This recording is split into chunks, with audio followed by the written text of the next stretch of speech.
Hello everyone, welcome back to my channel. I hope you are doing well. So let's start today's session with the gender, school and society's question.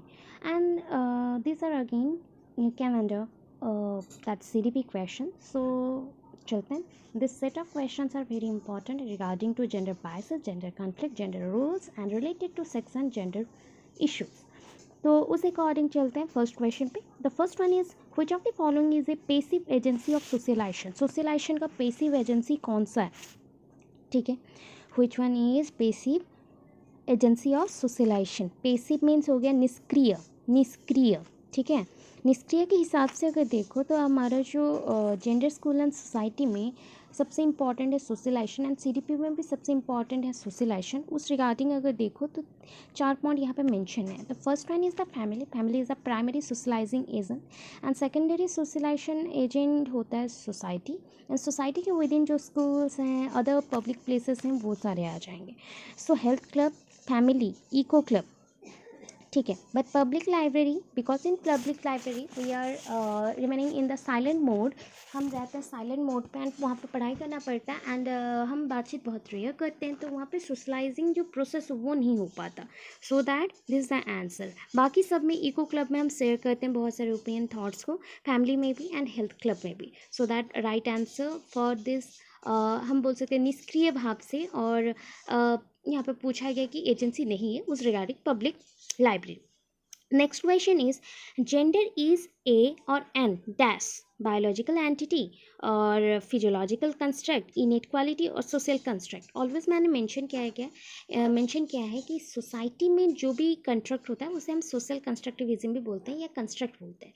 But ये जो चीज़ है gender बोल सकते हो biologically भी है, but biologically in the sense ये decide करता है कौन, दैट इज़ बायोलॉजिकली रिलेटेड है, but no it is decided by society, not by you only. तो ये होता है कि आप इसे तैयार नहीं करते, सोसाइटी बनाता है. तो ये बायोलॉजिकल आपके सेक्स के रिलेटेड है, बट ये इसे कंस्ट्रक्ट करता है society. So right answer is social construct. Next में चलते हैं again. Which of the following are secondary agents of socialization? Secondary agents of socialization कौन सा है? Family and neighborhood, school and neighborhood, school and immediate family member and family and relatives. कौन सा है? तो यहाँ पे पूछा गया कि कौन सा सेकेंडरी एजेंट ऑफ सोशलाइजेशन है. तो मैंने आपको मेंशन किया था कि स्कूल सबसे इम्पॉर्टेंट होता है एंड स्कूल सेकेंडरी है, फैमिली प्राइमरी है. तो दोनों जगह यहाँ पे मेंशन है फैमिली. सो 1 and 4 प्राइमरी में आएगा, that is a P primary. And ये आपका सेकेंडरी में आएगा. बट क्या मेंशन है? School and immediate family member mean school के साथ फैमिली मेम्बर जुड़ गए तो ये प्राइमरी में आ जाएगा, बिकॉज फैमिली मेम्बर जहाँ पे आ गए तो प्राइमरी हो जाएगा. So number 2 is the right answer उसके रिगार्डिंग, बिकॉज ये ओनली स्कूल एंड उसके आस पड़ोस को ही कवर करता है. तो उस अकॉर्डिंग ये हो गया right answer. Next question. During the classroom discussion, a teacher often pays more attention to boys than girls. This is an example of dash. ये ओटेट में भी पहले आ चुका है एंड OSSTT में भी आ चुका है क्वेश्चन. तो उस रिगार्डिंग ये आया था जब ये क्वेश्चन 2020 में आया है एंड उस स्टेट में तो बहुत सारे मोटिव से क्वेश्चन आते हैं इसी रिगार्डिंग. तो उस हिसाब से देख लो कि ड्यूरिंग द क्लासरूम डिस्कशन, कक्षा में हम जब चर्चा करें उस दौरान teacher often page more attention. Teacher often page मतलब हम बहुत ज़्यादा एज ए टीचर मैं क्या करूँगी, अक्सर लड़कियों की तुलना में लड़कों पर अधिक ध्यान देंगे. ठीक है, तो इसे क्या बोलते हैं? Gender bias, gender identity, gender relevance, gender constancy. Gender bias, bias means झगड़े टाइप का बोल सकते हैं या फिर तारतम्य करना, वो हो गया.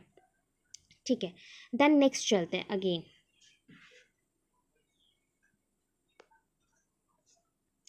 Which of the following is an effective strategy to reduce children's gender stereotyping and gender role conformity? So यहाँ पे बोला गया कि हम अगर कौन सा स्ट्रैटेजी को फॉलो करें तो रिड्यूस कर सकते हैं जेंडर स्टेरियोटाइप. जो जेंडर के ऊपर बातें होते पहले से जो बातें आते हैं ना कि ये काम इसको करना चाहिए, वो काम उस लड़की को करना चाहिए, ऐसे. तो वो सारी चीज़ों को हम क्या कर सकते हैं, हटा सकते हैं, या फिर किस पे हम ध्यान दें तो हम उस स्ट्रैटेजी को ले तो ये थोड़ा कम हो, रिड्यूस हो सके. Discussion about gender bias emphasizing gender specific role, gender segregated play groups, gender segregated sitting arrangement.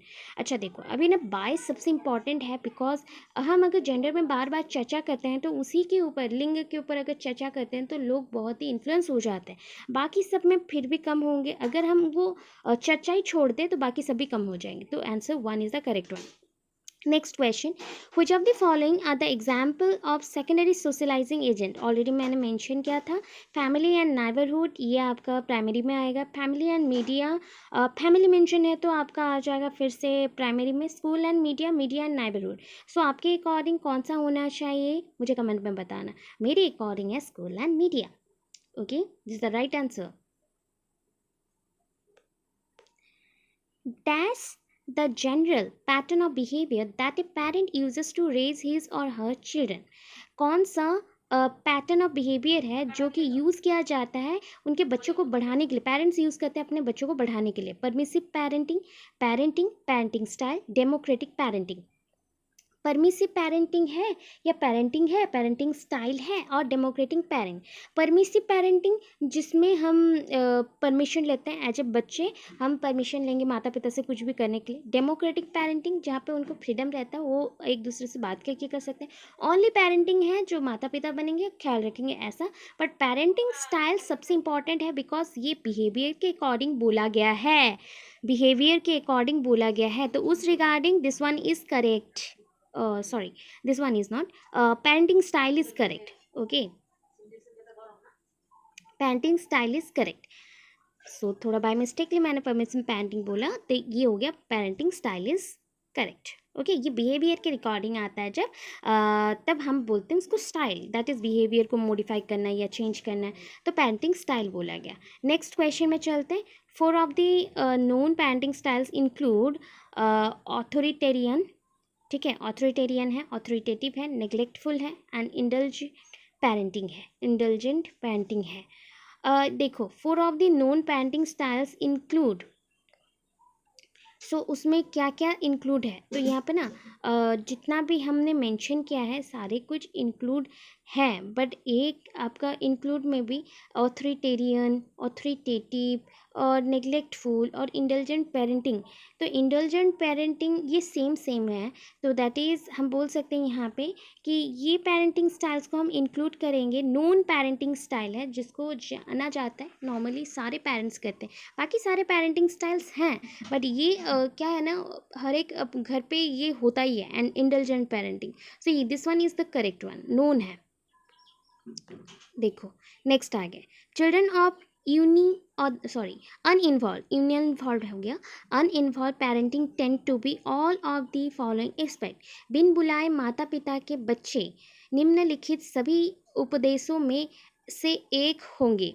Low is self control, लो इन होगा, करेक्शन करना है। उनका आत्मनियंत्रण कम होगा। परसेप्टिव, दैट इज़ कोई चीज़ को रिसीव करना, ज्ञान लेना, ऐसा। लैकिंग लॉन्ग टर्म गोल्स, लंबे समय तक के लिए कोई भी लक्ष्य पे काम करना। Low in tolerance for frustration, low in tolerance, कोई चीज़ पे वो सहनशीलता नहीं दिखा पाएंगे, कमी होगी उनमें।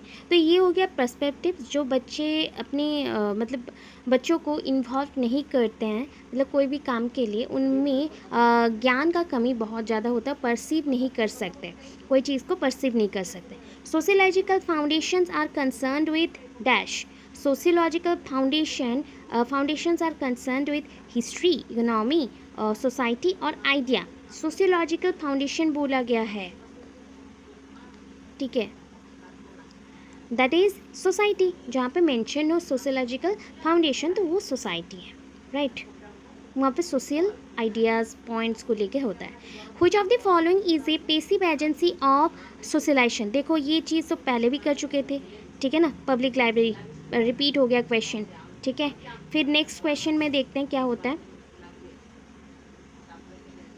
ये teacher level the head of committee as chairperson instead of chairman, it indicates that the teacher dash. सो यहाँ पे हम एक टीचर को मुख्य रूप से क्या बोल दिए, दैट इज़ उनको मुख्य रूप से बोला गया कि वो उनको head of the committee level the head of committee as head of the committee ने उनको चेयरपर्सन बनाया, चेयरमैन नहीं बनाया. It indicates that the teacher follows a more acceptable term, has a good command of language, is using a gender free language or has gender bias. So यहाँ पे gender bias को it indicates that the teacher, यहाँ पे chairman नहीं बनाया गया, chairperson बनाया गया. तो उनको gender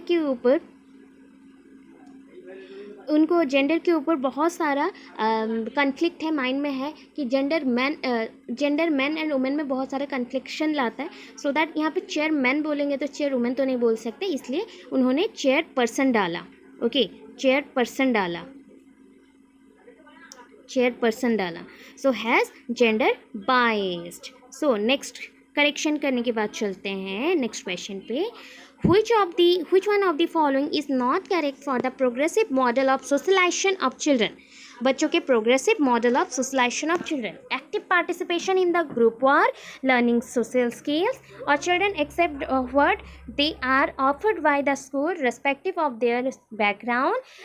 There should be a place for democracy in the classroom. Socialization is an adoption of social. So यहाँ पे बोला गया है active participation, socialization, progressive model बोला गया. प्रोग्रेसिव मॉडल में क्या होता है ना, सारे लोग मतलब अपना पार्टिसिपेशन देते हैं, पार्टिसिपेट करते हैं. तो active participation in the group work and learning social skills only वहाँ पे नहीं, ये हमें जानना है कि बच्चों के लिए है, सोशलाइजेशन ऑफ चिल्ड्रन है. So active participation in the group work and learning social skill. So ये चीज़ को हम रखेंगे, बट ये पॉइंट पे क्या करेक्ट हो रहा है वो देखो पहले. Children accept what they are offered by the school irrespective of their social background. So यहाँ पे सोशलाइजेशन ऑफ चिल्ड्रन बोला गया, तो स्कूल के अंदर सोशलाइजेशन चलेगा, ना कि सोशल लेवल पे, सोसाइटी पे चलेगा. Should be a place of democracy in the classroom. कक्षा में हम लोग फ्री रहेंगे, हम लोग क्लासरूम में फ्री रहेंगे एक दूसरे से कोई भी चीज़ के ऊपर बातचीत करने के लिए, शेयर करने के लिए, ओपिनियन देने के लिए. Socialisation is an adoption of social. Socialisation means सामाजिकरण, सामाजिक का अंगीकरण है. तो ये जो पॉइंट हो गया, ये पॉइंट होता है आपका बी, जहाँ पे बच्चों को एक्सेप्ट करना रहता है कि जो भी स्कूल उसको ऑफर करेगा वो चीज़ वो लेगा, irrespective of their social background. Society के बैकग्राउंड से थोड़ा सा भिन्न होगी. तो सोसाइटी के बैकग्राउंड को हम ध्यान पे रखते हुए जो करते हैं ना बहुत बार कि तुम इस सोशल क्लास से आए, तुम उस सोशल क्लास से आए थे, वो चीज़ को ध्यान पे नहीं रखेंगे, क्योंकि ये सब छोड़ देते हैं. सोशल क्लास बोल के हमारे लिए स्कूल पे कुछ नहीं होता, हम सब इक्वल हैं, तो वो हो गया स्कूल के लेवल पे.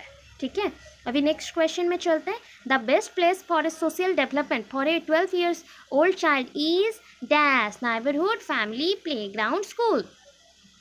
ठीक है, 12 साल का बच्चा है, 12 साल का बच्चा मैच्योर्ड हो जाता है, वो आ गया एडोलेशन पीरियड में आ जाता है. तो उस टाइम में बच्चे को हम स्कूल में तो वो ज़्यादा सीखता है, फैमिली से भी सीखता है, प्लेग्राउंड में भी सीखता है, बट नाइबरहुड से बहुत ज़्यादा सीखता है. यहाँ पे सबको आंसर लगता होगा स्कूल या प्लेग्राउंड, बट सबसे इम्पॉर्टेंट चीज़ है कि यहाँ पे जो आंसर है नाइबरहुड क्यों है, क्योंकि हम आस पड़ोस से बहुत कुछ सीखते हैं.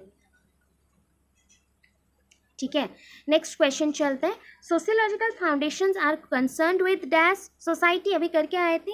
नेक्स्ट क्वेश्चन में चलते हैं. ये teacher level head of committee, ये भी कर चुके हैं, रिपीट हो गया है. Essentialist philosophy of education is dash, essentialist बोला गया. तो ये होता है ना content and teacher centre, child centred नहीं है, नीड सेंटर्ड नहीं है, या सोसाइटी सेंटर्ड नहीं है. ये टीचर के अकॉर्डिंग होगा, क्योंकि ये एसेंशियल चीज़ों के ऊपर है, तो कंटेन एंड टीचर सेंटर्ड होगा, कंटेन एंड टीचर सेंटर्ड होगा. ओके, नेक्स्ट चलते हैं. Essentialist would get their aim of education from dash, great books, students interest, religion, tradition. Because essentialist mention है एंड फिलोसफी भी मेंशन है, तो ये tradition और परंपरा होंगे. Epistemology deals with dash, epistemology deals with dash. तो ये एपिस्टेमोलॉजी ऑलवेज नॉलेज के साथ ही अपना रिलेशनशिप शो करता है, तो this one is the knowledge, ज्ञान. Okay, so metaphysics deals with the nature of dash, metaphysics beyond physics बोला जाता है. मेटाफिजिक्स ये वैल्यूज़ है या नॉलेज है, यूनिवर्स है और रियलिटी है. मैंने बोला बियॉन्ड फिजिक्स बोला था, तो ये हो गया आपका 4, दैट इज रियलिटी, हकीकत के ऊपर निर्भर करता है. सो नेक्स्ट चलते हैं. Which approach feminist theory incorporates post modern and post structuralist theory seeing itself as moving beyond modernist polarities of liberal feminism and radical feminism. So यहाँ जो point है पूछा गया कि जो अप्रोच रखे गए नारीवादी सिद्धांत के ऊपर post modern and post structuralist theory में seeing itself is moving beyond modernist, वो मॉडर्निस्ट से ऊपर देख रहे हैं खुद को. So of liberal feminism and radical feminism. So यहाँ पे liberal feminism and radical feminism ऊपर है, तो इसको हम किस में डालेंगे? सो कौन से में डालेंगे? सो ये हो गया post modern feminism. Post modern, post आधुनिक मतलब मॉडर्निस्ट के बाद आएगा. जो भी पोलैरिटीज़ रहता है ना, जो कि liberal feminism and radical feminism, colour के ऊपर या फिर लिबर्टी के ऊपर, फ्रीडम के ऊपर, ये जो पॉइंट्स आते हैं ये थोड़ा ऊपर चलते हैं उसके रिगार्डिंग ये पोस्ट मॉडर्न फेमिनिज्म होगा. पोस्ट मॉडर्न फेमिनिज्म होगा, post modern feminism. Then next देखते हैं, what is radical feminism? Radical feminism क्या है? It is an asset that society is a patriarchy in which a class of men all the oppressors of the class of women. ठीक है, यह दावा है कि समाज एक पितृसत्ता है जिसमें पुरुषों का वर्ग महिलाओं के वर्ग के सभी उत्पीड़कों का है. दैट मीन्स यहाँ पे पूछा गया है कि रेडिकल फेमिनिज्म क्या होता है. तो रेडिकल में क्या होता था ना, जो पेट्रियार्की पुरुष प्रधान देश होते थे वो इसके ऊपर थोड़ा सा भारी पड़ते थे एंड वो दबा के रखते थे. उस हिसाब से यहाँ पे ऑप्शन है, तो ये इसे ही हम रेडिकल फेमिनिज्म बोलते हैं. बाकी equal political, economic, political, society rights जब आता है तो उसको हम रेडिकल फेमिनिज्म नहीं बोलते. तो उसके regarding number 1 is the correct one. Then next चलिए, what is existentialist feminism. So यहाँ पे फेमिनिज्म में नारीवादी जो आपका अस्तित्ववादी हम बोल सकते हैं एग्जिस्टेंशियलिज्म. सो एग्जिस्टेंशियलिज्म के ऊपर, एग्जिस्टेंशियलिस्ट के ऊपर जो एग्जिस्ट करता है उसके ऊपर, ठीक है, एग्जिस्ट करता है, एक्सटेंशियलिज्म नहीं है, एग्जिस्टेंशियलिज्म है. वहाँ पे भी आपका मेंशन था एग्जिस्टेंशियलिज्म, जो रियलिटी में हो, वर्चुअल में न हो, जो सच में प्रेजेंट हो उसी के ऊपर. So what is existentialist feminism? It is an एसर्ट that society is a patriarchy in which class of, नहीं ये तो नहीं है. यहाँ पे होता है एग्जिस्टेंशियलिज्म जो रियलिटी पे चलता है. तो it emphasises such as freedom, interpersonal relationship and experience of living as a human body. So हम सबको ये फ्रीडम होगा कि हम एक्सपीरियंस कर सकते हैं, रिलेशनशिप रख सकते हैं, इंटरपर्सनल रिलेशनशिप जो हम एक दूसरे के साथ रख सकते हैं, फ्रीडम भी है. तो ये चीज़ को रखा गया एग्जिस्टेंशियलिस्ट फेमिनिज्म में. अच्छा नेक्स्ट चलते हैं, what is cultural feminism? It emphasizes concepts such as freedom, interpersonal relationships, and experience of living as a human body. Cultural पूछा गया ना, तो कल्चरल के ऊपर देखो, यहाँ पे कल्चरल के पॉइंट्स कुछ आएंगे. It is an एसर्ट that society is a patriarchy, पुरुष प्रधान देश वाला पॉइंट तो नहीं होगा. It comments the positive effect of what is seen as the female character or feminine personality. ये महिला के चरित्र को या स्त्री के व्यक्तित्व के रूप में देखे जाने वाले सकारात्मक पहलू की सराहना करता है. मतलब उसी के पॉइंट को कल्चरल फेमिनिज्म में एक्चुअली जो कल्चर दिखाता है कि एक्चुअल गर्ल क्या है, फीमेल का कैरेक्टर क्या है, चरित्र क्या है, उसका रोल क्या है, उसी के ऊपर हम चलेंगे. ठीक है, so this one is the correct. ये हो गया आपका रेडिकल का, एंड ये जो था आपका एग्जिस्टेंशियलिस्ट का. तो ये एग्जिस्टेंशियलिस्ट, ये रेडिकल, ये कल्चरल. ठीक है, नेक्स्ट चलते हैं, what is liberal feminism? Because liberal में क्या होता है ना, एंड लिबर्टी मिलेगा, थोड़ा फ्रीडम हमें मिलेगा, तो उस रिगार्डिंग भी और कुछ भी पॉइंट्स होंगे. हम फोकस करेंगे, यहाँ पे फेमिनिज्म मेंशन है तो हम फीमेल के एबिलिटी के ऊपर बात करेंगे. So an individualistic form of feminist theory which focuses on women's ability to maintain their equality through their own actions and choices. So ये तो पॉजिटिव लग रहा है कि लड़कियों के ये सिद्धांत ये बताता है कि हम जो फेमिनिस्ट थ्योरी है, नारीवादी जो सिद्धांत है, उसके ऊपर फोकस करके उनके इक्वालिटी के ऊपर ध्यान देंगे, उनके एक्शंस और चॉइसेस के ऊपर ध्यान देंगे. और ये जो है फेमाइन पर्सनालिटी, ये तो कल्चरल फेमिनिज्म था. एंड ये जो आपका था इंटरपर्सनल जो ये पॉइंट था, ये आपका हो गया एग्जिस्टेंशियलिस्ट के ऊपर था. एंड ये जो था ये तो आपका पहला जो हम लोग क्या करते पेट्रियार्की मेंशन किए थे तो रेडिकल था. तो ये हो गया liberal. First one is the liberal.